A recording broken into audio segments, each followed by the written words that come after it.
ভারতীয় শ্রমিকদের জন্য ভিসা প্রক্রিয়া কঠোর করেছে মধ্যপ্রাচ্যের দেশ সৌদি আরব। এর ফলে দেশটিতে কাজ করতে যেতে ইচ্ছুক ভারতীয়রা বেশ চাপেই পড়েছে। ভারতীয় সংবাদ মাধ্যম দ্য নিউ ইন্ডিয়ান এক্সপ্রেস এক প্রতিবেদনে জানিয়েছে, এখন থেকে সৌদিতে কাজের ভিসা পেতে ভারতীয়দের পেশাগত ও শিক্ষাগত যোগ্যতার প্রাক যাচাই করাতে হবে।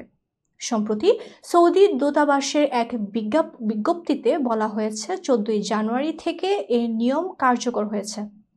কাজের ভিসা পেতে প্রাক যাচাই বাধ্যতামূলক শর্ত হিসেবে যুক্ত করা হবে। এই প্রক্রিয়া 6 মাস আগেই প্রস্তাব করা হয়েছিল। শ্রম বাজারের মান বজায় রাখা এবং দক্ষ কর্মী নিয়োগ নিশ্চিত করা এর লক্ষ্য বলে জানিয়েছে সৌদি মিশন।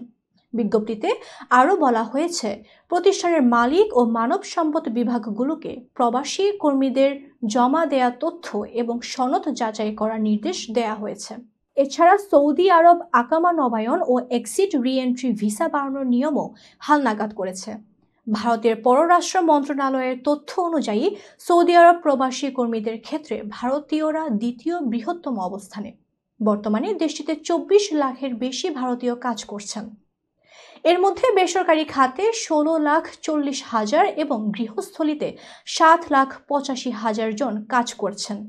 এছাড়া 26,90,000 প্রবাসী কর্মী নিয়ে এক্ষেত্রে শীর্ষে রয়েছে বাংলাদেশ।